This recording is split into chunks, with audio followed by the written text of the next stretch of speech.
Vamos lá, pessoal, boa tarde, a paz do Senhor para você que me acompanha.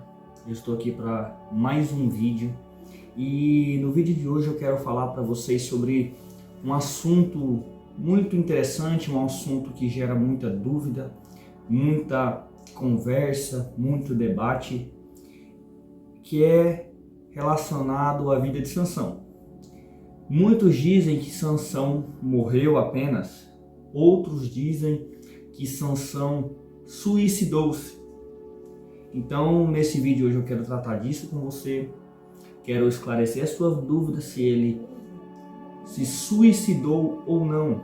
A gente vai tratar disso a partir de Juízes, capítulo de número 13, onde começa a história do juiz Sansão. Bom, a primeira coisa que eu quero falar com você é sobre o propósito dos juízes. Bom, a gente sabe que o livro de Juízes, ele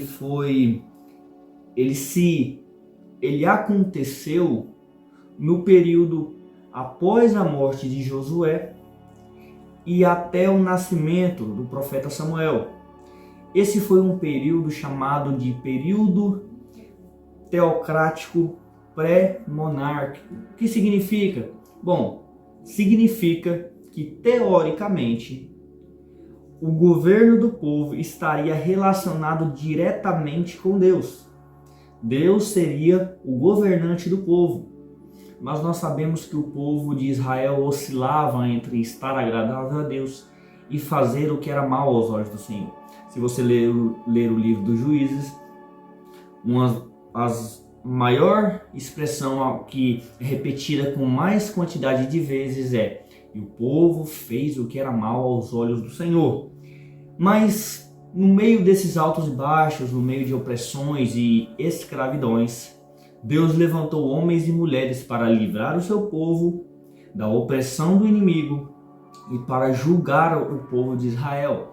Ou seja, o juiz ele era militarmente um líder e civilmente um governador. Ele era um homem que legislava as causas do povo. E também temos na história dos juízes mulheres que governaram, mulheres que foram importantes nesse meio.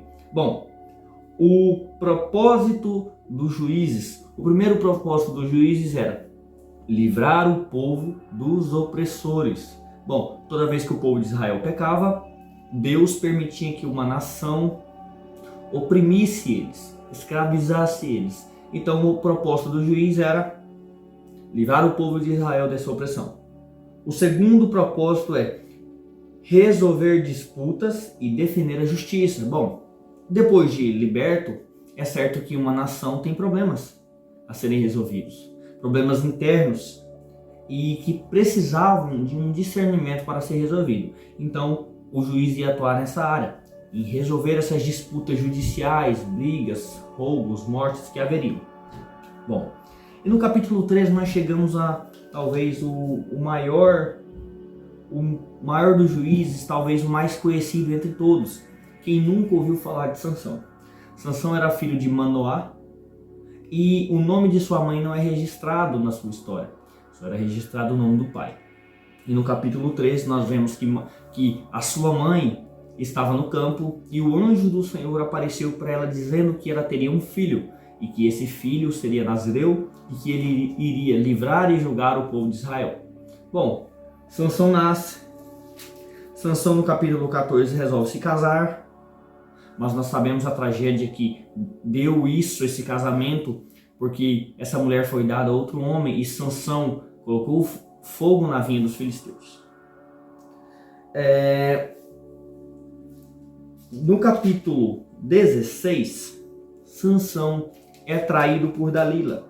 Nós sabemos que Dalila era uma mulher de Gaza, filistia, e ele se apaixonou por essa mulher. E essa mulher, de tanto importuná-lo, ele contou os segredos de sua força. Contando os segredos de sua força, Sansão teve seus olhos arrancados, primeiramente a sua cabeça raspada, depois seus olhos arrancados, e ele foi trabalhar no cárcere da moinha. Bom, o que eu quero falar sobre isso? Quando chegamos no capítulo 16, a partir do versículo 23, Sansão é chamado ao templo de Dagom, porque todos os príncipes do povo e todo o povo estava nesse templo. Muita gente estava. Por quê? Porque uma vitória contra um povo diferente seria uma vitória contra um Deus diferente. Então, Sansão foi chamado para brincar, para que o povo filisteu comemorasse a vitória do Deus deles sobre o Deus de Israel. É claro que isso não é verdade, porque isso era um propósito de Deus. Então Sansão, com seus olhos arrancados, é levado por um moço para brincar como um bobo da corte para o povo. E Sansão pede: me leve aonde está as colunas que sustêm o templo, para que eu me segure nelas. E neste momento, a mão direita em uma e a mão esquerda em outra, Sansão ora a Deus e fala: Senhor, me usa, lembra-se de mim. E ele diz a expressão: morra eu e os filisteus. E Sansão derruba o templo sobre si e sobre todo o povo filisteu. É aí que entra a nossa dúvida. Sansão morreu cumprindo o propósito ou Sansão suicidou-se? Eu quero voltar aqui no capítulo de número 13, que diz o seguinte, em versículo 7. Porém disse-me: eis que tu conceberás e terás um filho. Agora, pois, não bebas vinho, nem bebida forte, e nem tomes coisa imunda, porque o menino será nazireu de Deus, desde o ventre até a sua morte. Preste bem atenção nisso. Desde o ventre até a sua morte. Muita gente vai dizer que Sansão se suicidou, porque ele teve conscientemente o desejo de derrubar o templo sobre si e sobre o povo. Logo, se ele forjou a própria morte, ele se suicidou. Mas vamos lá. No começo eu falei que o propósito dos juízes era livrar o povo da opressão do inimigo. O juiz era um libertador, assim como Moisés foi. Primeiramente, Sansão era uma tipologia de Cristo. Sansão, ele era uma lanterna que apontava para o que Cristo ia fazer por nós. Então a discussão: será que ele se suicidou ou não?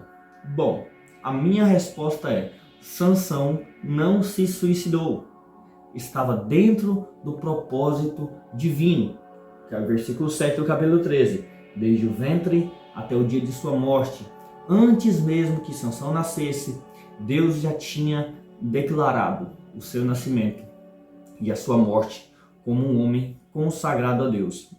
Agora preste bem atenção.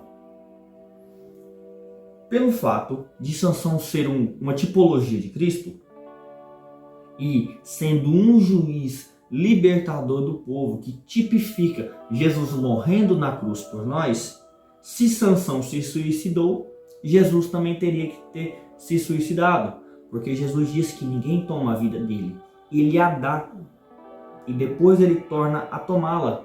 Se Sansão se suicidou ao dizer morra eu e os filisteus, Jesus também seria um suicida, porque ele disse que daria sua vida pelo seu povo. Ou seja, Sansão não se suicidou. Sansão estava cumprindo o propósito de Deus para que ele nasceu, porque estava todo o povo e todos os príncipes. Quando morre Sansão e morre o povo filisteu, Sansão cumpre o propósito que Deus tinha feito para a vida dele, que era de livrar o seu povo. E assim Sansão fez. Sansão livrou o seu povo, significando Cristo por nós na cruz do Calvário. Quando ele morre, seu sangue é derramado para nos comprar. Ele está nos libertando do poder do pecado. É isso que significa a vida de Sansão, a liberdade da escravidão do mundo, a liberdade dos opressores, a liberdade da sua natureza carnal, a sua liberdade para que você não volte mais a ser escravizado pelo pecado.